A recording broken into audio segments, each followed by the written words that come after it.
So welcome back everyone, we are here with our new video. और आज के video में जो हम टॉपिक पढ़ने जा रहे हैं वो है रीजनलिज्म। ठीक है, तो रीजनलिज्म के इस वीडियो में हम क्या क्या पढ़ने वाले हैं। हम पहले मीनिंग ऑफ रीजनलिज्म समझेंगे, फिर उसके टाइप्स देखेंगे, फिर रीजनलिज्म की नेगेटिव और पॉजिटिव कॉन्सेप्शन को भी समझने की कोशिश करेंगे। अक्सर ये कॉन्सेप्ट वीडियोज़ में स्किप कर दिया जाता है। Then history of regionalism in India को समझने की कोशिश करेंगे, फिर उसके कॉजेज़, उसके सोसाइटी पर इम्पैक्ट्स समझते हैं, और उसके बाद फाइनली हम नेशनलिज्म और रीजनलिज्म में एक कंपैरिजन करके देखेंगे छोटा सा। So this is all we are going to do in this video, right. And let's begin. सबसे पहले आते हैं मीनिंग ऑफ रीजनलिज्म की पर। तो meaning of regionalism in sociology, पहले तो बात तो ये कि रीजनलिज्म जो वर्ड है, क्योंकि इसमें ISM लगा है, तो वो एक आइडियोलॉजी है, और आइडियोलॉजी है तो वो किस वर्ड से बनी है? रीजन से। तो हम पहले रीजन वर्ड को समझने की कोशिश करते हैं। The word region in sociology, geographically region का मतलब होता है एक कोई टेरिटोरियल एरिया, एक पर्टिकुलर एरिया जिसकी बाउंड्रीज हैं डिफाइंड जोग्राफिकली। लेकिन सोशियोलॉजी में region is more than a territorial area. In sociology a region is a culturally driven construct based on relationship, belief and practices. इसका क्या मतलब है कि रीजन सोशियोलॉजी में जोग्राफिकल ना होके it is more toward cultural. एक पर्टिकुलर रीजन का सेम कल्चर है, सेम कल्चरल बिलीफ्स और पैटर्न्स हैं, तो वो एक रीजन बनाता है। अनलाइक इन ज्योग्राफी जहाँ पे बाउंड्रीज ज़्यादा मैटर करती हैं, ठीक है, यहाँ पे कल्चर और लोगों के बिलीफ ज़्यादा मैटर करते हैं। ओके, नाउ रीजनलिज्म क्या है? रीजनलिज्म एक ऐसी आइडियोलॉजी है जो प्रमोट करती है feeling of superiority and extreme dedication toward one's religion. ठीक है, तो ऐसी आइडियोलॉजी जो extreme dedication toward one's region को प्रमोट करे उसे हम रीजनलिज्म कहते हैं। और अक्सर रीजनलिज्म की आइडियोलॉजी वेरियस पॉलिटिकल मूवमेंट्स और एजिटेशंस के फॉर्म में रिजल्ट करती है। और इसका इन सारे एजिटेशंस और मूवमेंट्स का एम क्या होता है? To highlight the cause and need of particular region. कोई भी अगर इशू हो रहा है, कोई भी रीजनल मूवमेंट हो रहा है, तो वो पर्टिकुलरली अपने एरिया के इश्यूज़ को हाईलाइट करने के लिए, उनकी प्रॉब्लम्स को हाईलाइट करने के लिए, जो एड्रेस नहीं हो रही हैं यूजुअली, उनको हाईलाइट करने के लिए ही रीजनल मूवमेंट्स आते हैं। और अक्सर कर ये जो रीजनल मूवमेंट्स हैं ये पावर गेन करने का एक सोर्स बन जाते हैं, सेल्फ वेस्टेड इंटरेस्ट्स को पूरा करने का। ठीक है, तो दिस वाज अबाउट रीजनलिज्म। एक ऐसी आइडियोलॉजी है जो excessive dedication toward one's region और superiority to feeling of superiority toward one's region को प्रमोट करती है, और इसकी वजह से कई बार पॉलिटिकल और various political agitations and movements हो जाते हैं। उसके बाद आता है आपकी टाइप्स ऑफ रीजनलिज्म। टाइप्स में हम देखेंगे, सबसे पहले है हमारा सीशनिज्म। सीशनिज्म एक ऐसे तरह का रीजनल मूवमेंट है जिसमें डिमांड आती है सेपरेट होने की, डिमांड फॉर सेपरेशन। मतलब एक ऐसा रीजनल मूवमेंट जो डिमांड करता है कि हमें एग्जिस्टिंग कंट्री से सेपरेट होना है। जैसे प्रेजेंट टाइम में खालिस्तानी मूवमेंट चल रहा है, ठीक है, तो खालिस्तानी मूवमेंट के तहत कुछ सेक्शन ऑफ पीपल डिमांड कर रहे हैं कि उनकी जो है वो एक सेपरेट कंट्री बना लेनी चाहिए। तो ये है आपका सीशनिज्म का एग्जाम्पल। अगला जो टाइप है वो है सेपरेटिज्म। सेपरेटिज्म में क्या होता है? There is a demand for separate statehood within the union. ठीक है, दिस इज इम्पॉर्टेंट। सीशनिज्म में जो डिमांड थी वो कंट्री से अलग होने की थी, यूनियन से अलग होने की थी। इसमें यूनियन से अलग नहीं होना है, उन्हें बस एक सेपरेट स्टेटहुड चाहिए। उन्हें ऐसा लग रहा है कि अभी जो जिस स्टेट में वो हैं उस स्टेट में उनके एक्सप्लॉयटेशन हो रहा है, या फिर वो रिलेटिवली डिप्राइव्ड है, या फिर उनकी आइडेंटिटी को सब्जुगेट किया जा रहा है। इसलिए उनकी आइडेंटिटी को बचाने के लिए, उनके राइट्स के लिए वो सेपरेट स्टेट की डिमांड करते हैं। इसका एग्जांपल है आपका तेलंगाना मूवमेंट जो हुआ था, जिसकी वजह से बाद में आंध्र प्रदेश से सेपरेट करके एक तेलंगाना स्टेट बना दी गई थी। This is one of those examples. अब आते हैं नेक्स्ट टाइप पे, which is demand for full statehood. This is even और मोर छोटे स्केल पे है। जैसे पहले हम सेपरेट स्टेट डिमांड कर रहे थे पिछले वाले में, इसमें हम फुल स्टेटहुड डिमांड कर रहे हैं। फुल स्टेटहुड कौन डिमांड करेगा? कोई ऐसा एरिया जो पहले से स्टेट नहीं है, जो कि यूनियन टेरिटरीज है इंडिया में। ठीक है, तो यूटीज़ अक्सर स्पेशली दिल्ली, जैसे दिल्ली कई बार डिमांड करता है फॉर स्टेटहुड कि उसे स्टेट बना देना चाहिए। सो this is this type of regional movement जहाँ पे जो एरिया स्टेट नहीं है वो स्टेटहुड डिमांड करते हैं। स्टेटहुड डिमांड करने के पीछे रीज़न, स्टेट्स के पास ज़्यादा अथॉरिटी होती है, ज़्यादा ऑटोनॉमी होती है डिसीजंस लेने में, इसलिए वो स्टेटहुड डिमांड कर रहे हैं।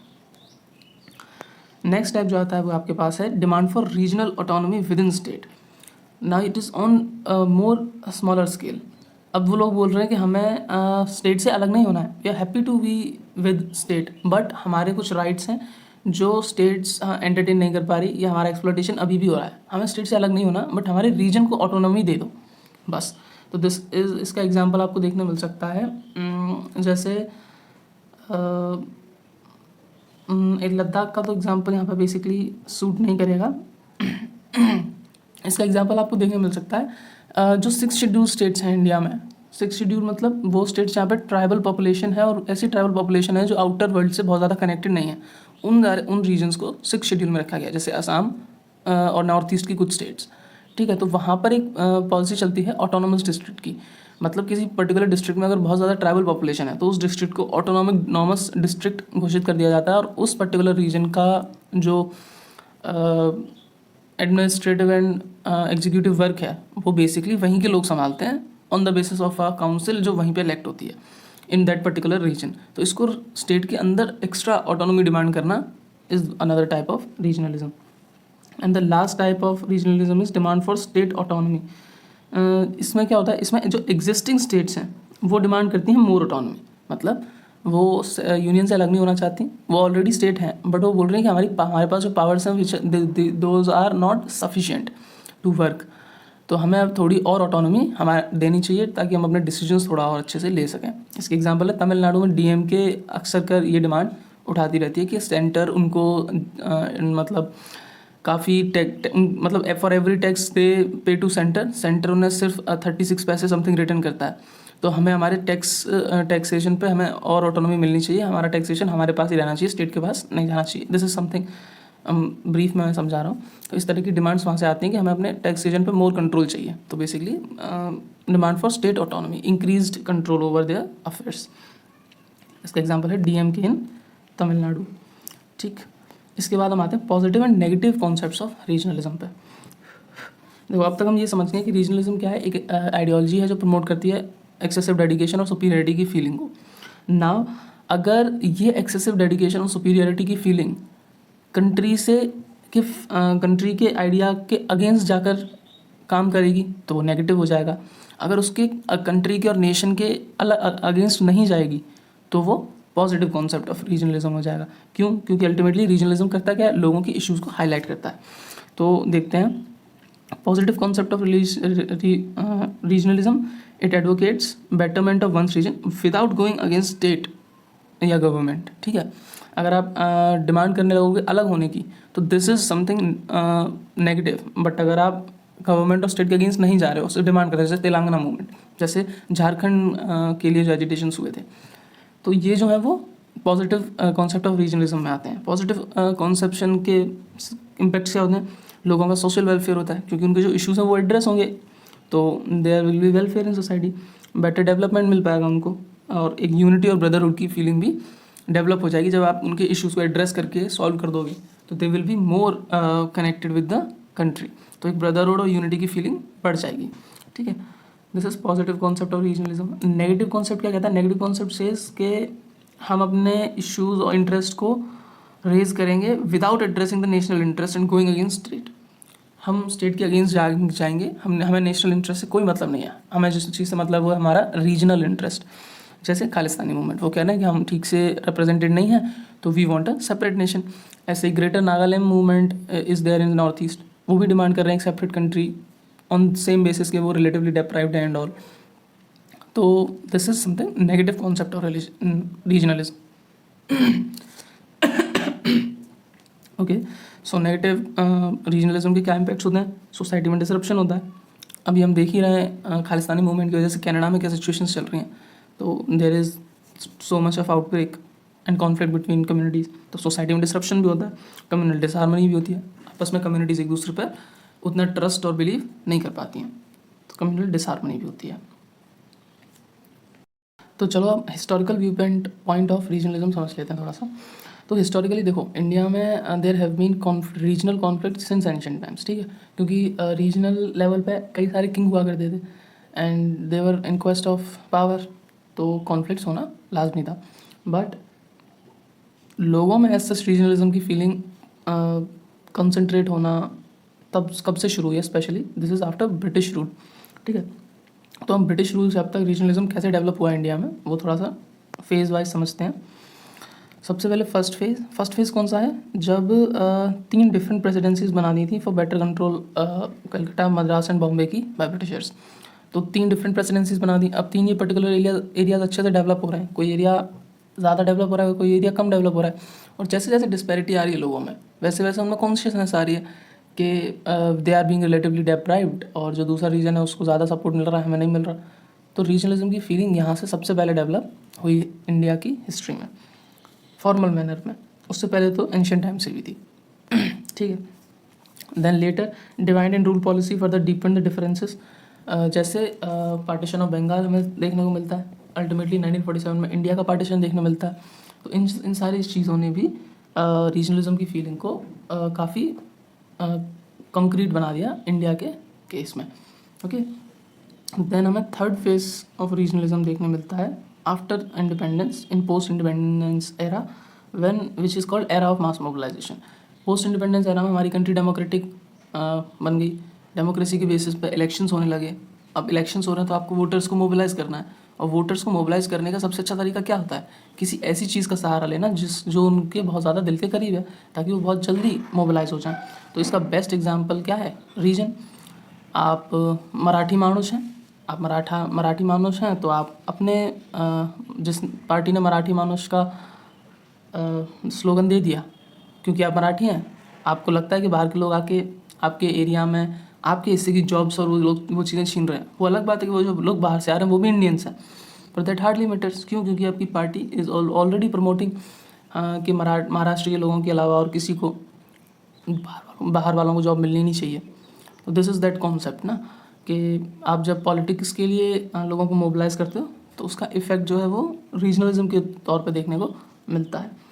और इसी के तहत कई सारी डिमांड्स, और अब स्टेट का रिस्पॉन्स ये रहता है कि जब कई सारी डिमांड्स आती हैं तो they try to accommodate all those demands. इसलिए कई बार स्टेट रीऑर्गेनाइजेशंस वगैरह करवाए जाते हैं, जिससे रीजनलिज्म की फीलिंग कई बार ईजिली सप्रेस हो जाती है, पर कई बार ये ईजिली नहीं भी हो पाती है। This was historical view point. अच्छा, ये पेज फिर से कॉपी हो गया, just a second. Now we move on to understand causes of regionalism. तो क्या क्या कॉजेज हो सकते हैं? तो सबसे पहले जोग्राफिकल फैक्टर। देखो, जोग्राफिकल फैक्टर ऐसे हो सकता है कि कोई पर्टिकुलर एरिया है जो जोग्राफिकली आइसोलेटेड है। अब क्योंकि वो आइसोलेटेड है और बाकी दूसरे एरिया से वेल कनेक्टेड नहीं है, तो there will be a different consciousness in that region, और जो रीजन दूसरा आइसोलेटेड है उसमें एक अलग वो होगी फीलिंग। और कई बार क्योंकि वो एरिया आइसोलेटेड है, वहाँ डेवलपमेंटल अपॉर्चुनिटीज़ इक्वली नहीं पहुँच पाती हैं as compare to other areas, तो they feel relatively deprived, and when they feel deprived relatively they start regional movements. इसका बेस्ट एग्जांपल है regional movements in north east, क्योंकि नॉर्थ ईस्ट आइसोलेटेड टाइप का है, we are not so well connected with north east, तो वहाँ अक्सर कर कई सारी रीजनल अपराइजिंग्स, रीजनल मूवमेंट्स हमें देखने को मिलते रहते हैं टाइम टू टाइम। ठीक है। Then historical factors like partition, like demands for state reorganization on the base of language in 1954। ठीक है, ये सारे हिस्टोरिकल फैक्टर्स भी कॉजेस का काम करते हैं। उसके बाद कल्चरल एंड रिलीजियस फैक्टर्स कैसे? ऑब्वियसली दो कम्युनिटीज़ हैं, उनके कल्चर और रिलीजियस अफेयर्स अलग अलग हैं। When they came into conflict with each other there is a development of feeling of regionalism. Okay. फिर caste and region is also another cause. Caste and region वही, अब now people will be mobilize on the basis of caste and region, फिर एक regional movement करा दिया जाएगा bye politicians for their self vested interest. हमेशा यही होता है। बेस्ट एग्जांपल है Bahujan Samajwadi party BSP trying to mobilize Dalit people, and Samajwadi party of Akhilesh Yadav is trying to mobilize people from Yadav caste specifically. तो जब आप कास्ट के बेसिस पे लोगों को मोबिलाइज कर रहे हो तो that also comes into regionalism, और कई बार वो रीजनल मूवमेंट का रूप भी ले सकता है इफ दैट पर्टिकुलर रीजन और कास्ट इज फीलिंग रिलेटिवली डेप्राइव्ड। उसके बाद इकोनॉमिक फैक्टर्स भी हैं, जैसे झारखंड के केस में हुआ था। झारखंड के ट्राइबल बेल्ट वाले लोग देवर फीलिंग कि हमारे पास हमारे पर्टिकुलर एरिया में रिसोर्सेज ज़्यादा हैं, मिनरल्स ज़्यादा हैं, माइनिंग्स वगैरह हमारे एरिया में ज़्यादा होती हैं, बट डेवलपमेंट का जो शेयर है वो रेस्ट ऑफ बिहार एरिया ज़्यादा ले जा रहा है, हमें कम मिल रहा है। This was their basic concern, और हमारा इकोनॉमिक डेवलपमेंट नहीं हो पा रहा है। तो on the basis of this वहाँ पे रीजनलिज्म डेवलप हुआ and ultimately culminated into the formation of a separate state of Jharkhand. तो इस तरह से इकोनॉमिक फैक्टर्स भी कई बार काम करते हैं. And then linguistic factors. Linguistic factors, best example Telangana. Another example formation of other states in 1954. Potti Sriramulu जी ने जो अनशन किया था जिसमें अल्टीमेटली उनकी डेथ हो गई थी for recognition of state on the basis of language. तो लिंग्विस्टिक फैक्टर्स उसका बेस्ट एग्जांपल है जिसके और as on the basis of linguistic demands India की हिस्ट्री में कई सारी स्टेट्स को रिऑर्गेनाइज किया गया.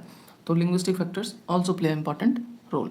And scarcity of resources. Scarcity of resources in the sense कि कई बार आप पर्टिकुलर रीजन में रह रहे हो जहाँ पर रिसोर्सेज स्कार्स हैं और दूसरे पर्टिकुलर रीजन में रिसोर्सेज ज़्यादा हैं. तो आप रिलेटिवली डिप्राइव्ड हो सकते हो. अगर आप वहाँ से रिसोर्सेज ज़्यादा एक्सट्रैक्ट करोगे तो वो पर्टिकुलर एरिया डिप्राइव हो जाएगा. तो स्कार्सिटी ऑफ रिसोर्सेज भी कई बार रोल प्ले करती हैं.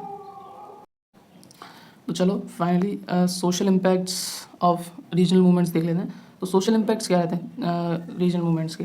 सबसे पहले तो it causes a challenge to internal security, क्योंकि वायलेंस होने का और अप्रेस होने का खतरा रहता है. तो इंटरनल सिक्योरिटी के लिए चैलेंज है. Then promotion of negative politics. कई बार नेगेटिव पॉलिटिक्स खेली जाती है on the basis of regional feelings. लोग रीजनली डिप्राइव्ड हैं तो कोई एक लीडर आएगा वो उनके उस पर्टिकुलर फीलिंग को यूज़ करेगा पॉलिटिक्स में अपने सेल्फ वेस्टेड इंटरेस्ट को आगे बढ़ाने के लिए. तो promotion of negative politics is very common specially in India. Then massive violence and conflicts. कई बहुत ज़्यादा बड़े स्केल पर भी वायलेंस और कॉन्फ्लिक्ट्स हो जाते हैं. ठीक है. उसके बाद एक्सप्लॉयटेशन ऑफ मासेस. लोगों का एक्सप्लॉयटेशन हो रहा है. एंड देन सोशल डिसहार्मनी, क्योंकि एक पर्टिकुलर रीजन दूसरे रीजन को लेके अच्छा फील नहीं कर रहा है तो दोनों रीजन की कम्युनिटीज़ के बीच में डिसहार्मनी हो जाएगी. दे विल फील कि वो सामने वाली कम्युनिटी हम पर ट्रस्ट ही नहीं कर रही तो साथ कैसे रहें एंड ऑल. तो इस तरह से सोशल डिसहार्मनी भी स्प्रेड होती है. Last but not the least हम देखते हैं नेशनलिज्म और रीजनलिज्म में बेसिक डिफरेंस क्या है. ठीक है. तो बेसिकली नेशनलिज्म है वो एडवोकेट करता है development of various regions along with nation. ठीक है. अगर आप नेशनलिज्म की बात करोगे तो आप ये नहीं बोलोगे कि पर्टिकुलर दिल्ली क्योंकि कैपिटल उसको डेवलप कर दो और नेशन का डेवलपमेंट हो जाएगा. नेशनलिज्म में के अंडर नेशन की डेवलपमेंट की जब हम बात करते हैं तो पूरे नेशन के डेवलपमेंट की बात हो रही है और पूरा नेशन मतलब each and every region of that nation. लेकिन जब रीजनलिज्म की बात होती है तो regionalism ignores the national interest. ठीक है. And it over regional aspirations. तो इस रीजनलिज्म के सिचुएशन में हमारी रीजनल एस्पिरेशंस ज़्यादा मैटर करती हैं as compare to nation. And that's the basic difference between nationalism and regionalism. So this is the end of the video, and as I do always, there is a point for you to think on and comment outcome जो भी आपको सोच के समझ आता है in the comment box. तो regionalism को अगर हम देखें with the perspective of people living outside that region then regionalism is strong. जैसे फॉर एग्जांपल खालिस्तानी मूवमेंट जो भी चल रहा है, अगर आप जो लोग उस मूवमेंट को सपोर्ट कर रहे हैं उनके पर्सपेक्टिव से नहीं देख रहे हो, आप बाकी कंट्री के पर्सपेक्टिव से देख रहे हो तो वो नेगेटिव है और वो बेसिकली रीजनल मूवमेंट है. लेकिन अगर आप उस पर्टिकुलर रीजन में जो लोग रह रहे हैं उनके पर्सपेक्टिव से देखोगे तो वो एक तरह का नेशनलिज्म है उनके लिए. क्यों? क्योंकि they are demanding national separate nation for themselves. ठीक है. अगर हम अपने पर्सपेक्टिव से देखें तो वो रीजनल मूवमेंट है. लेकिन अगर उनके पर्सपेक्टिव से देखें तो वो नेशनलिज्म भी तो है क्योंकि they are demanding a separate nation, है ना. तो इस पर सोचना and whatever you came at conclusion just write it in the comment box. And on that note, thanks for watching the video and do like, share and subscribe the channel. आपके जिस भी friend को ज़रूरत हो please share it to them. Subscribe the channel क्योंकि काफ़ी मेहनत लगती है to create some videos and support me by giving a subscribe. So thank you and have a good day.